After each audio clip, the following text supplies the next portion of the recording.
welcome. We begin the day with the question, are we any closer to a ceasefire in Gaza? According to the U.S. Secretary of State, the answer is yes, and only one thing is standing in the way, the militant group Hamas.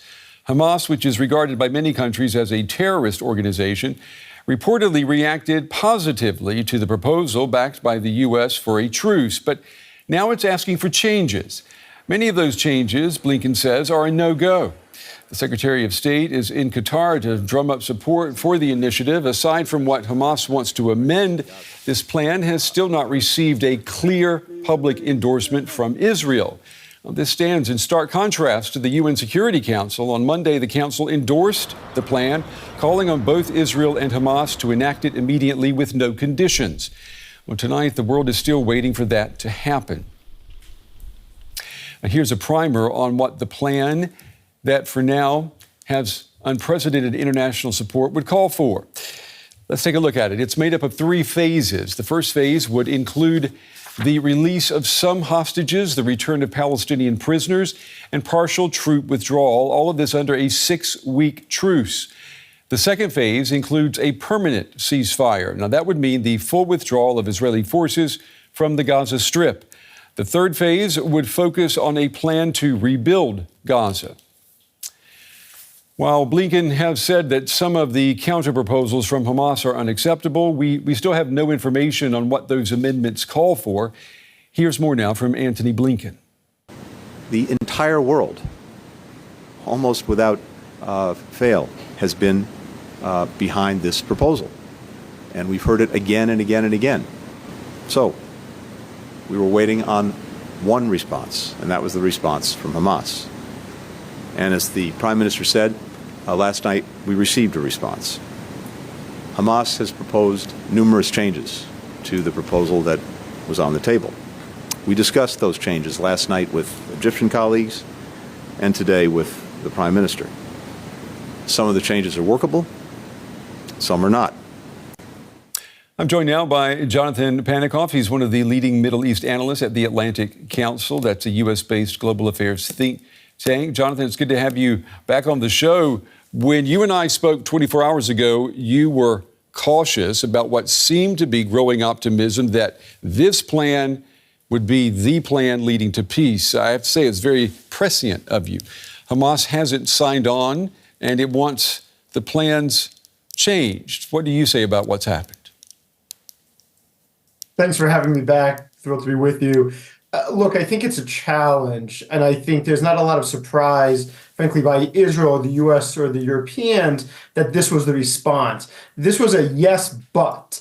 And the question is, how big is the but? So is this a poison pill, which would mean that Hamas isn't really looking for this to end up and conclude in a deal, and so what they've put back in the amendments they've proposed are so extreme that they know Israel won't agree to it?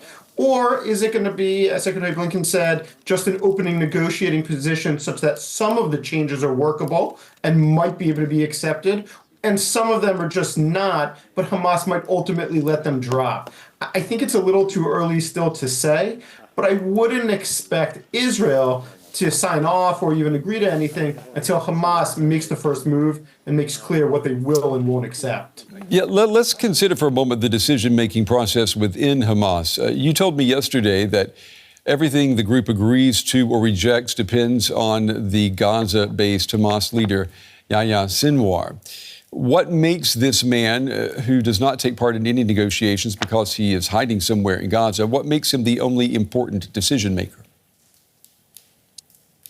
So Sinwar is the mastermind behind the October 7th attack. He is the political leader in Gaza, but ultimately has control of the brigades as well.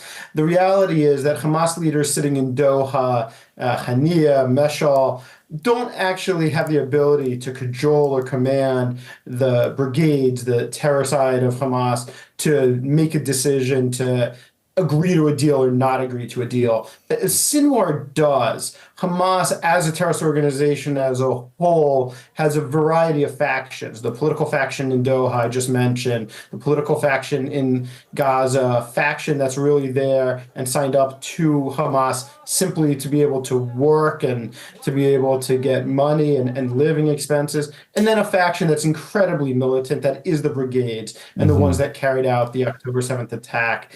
Sinwar is the only one that can actually have authority over all of them. And so at the end of the day, no matter what everybody else wants, it's going to be his decision. Yeah. I mean, we often think of Hamas as being this one big monolith. I'm wondering, is there a dispute within Hamas about the future course, or is everyone without exception behind Sinwar? No, I don't think everybody's behind him. I just think a lot of people don't have sufficient, what you'd say is wasta, to oppose him, sufficient influence to oppose Sinwar. So I think there's actually a number of splits and a number of ideological splits within the group, a number of differences in terms of preferences of what different leaders, if they were in his position, might do.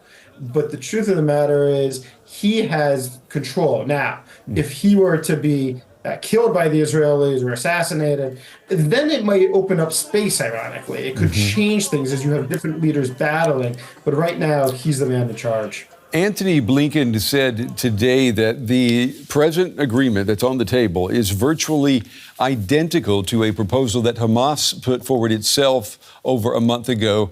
But today, they come back and make further demands. I mean, this sounds like, it looks like a delay tactic.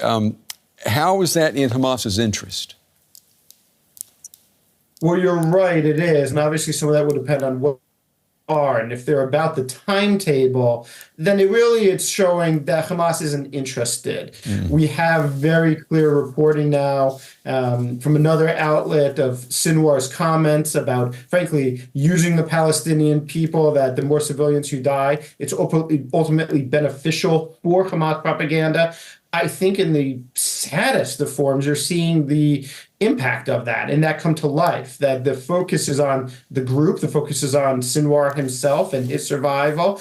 And so for the brigades, it makes sense, because if there's a resolution to the conflict, or the conflict ends, at least I should say, well, then Sinwar's power is probably going to be diminished. There's not going to be a Hamas leading Gaza. Right now, though, the opposite seems to be true. As you're saying, he's delaying, and that keeps him as the person in the driver's seat. Yeah, and you know what you're talking about, this report, the Wall Street Journal, they published leaked messages from Sinwar, in which he calls the deaths of Palestinian civilians necessary sacrifices. And he says, quote, "We have the Israelis right where we want them." So, yeah, that doesn't sound like a leader who wants a ceasefire deal. I want to ask you about Qatar. Qatar has been conducting these ceasefire negotiations for months now. The Qatari prime minister described the process today as frustrating. What would happen if Qatar gave up its role as mediator? Well, my guess is that what you would probably have is the Egyptians stepping back in, but we saw a couple of weeks ago that didn't go so well. The last round of negotiations ended largely because of contentions that Egypt was not negotiating as a mediator, perhaps in the best form. It was giving different drafts to the Israelis than to Hamas. I'm skeptical that Qatar really is going to step out. I think they view, for their own foreign policy, frankly, global and regional mediation as a key tenet of what they want to be known for, of what Doha wants to be known for throughout the world. But there's no doubt that you've got officials in Qatar that are extraordinarily frustrated at this point. And John, let me ask you before we run out of time, let's just pretend for a moment that the rifts can be bridged and that a ceasefire agreement can be reached. Does it make sense to go into such a ceasefire without a plan for the day after the war in Gaza? It doesn't make sense, but that may be where we are. Look, there's a lot of plans out there, a lot of think tanks and individuals associated with think tanks, including the Atlantic Council, have people who have proposed plans or involved in various behind-the-scenes non-governmental engagements about developing plans. I think the U.S. government and a number of European allies some key tenets that are clear about what needs to happen. But it's true, there's going to be a lot of questions about security, about the humanitarian recovery effort, about reconstruction, about governance that right now are just unknown. And we're going to have to see how they come to fruition. I think the U.S. has been so focused, maybe rightly, on just frankly getting to a place where we can even have a ceasefire so that conversation is possible. Jonathan Panikoff with the Atlantic Council. Jonathan, we appreciate you taking the time to talk with us again tonight. We appreciate your analysis. Thank you. Thank you.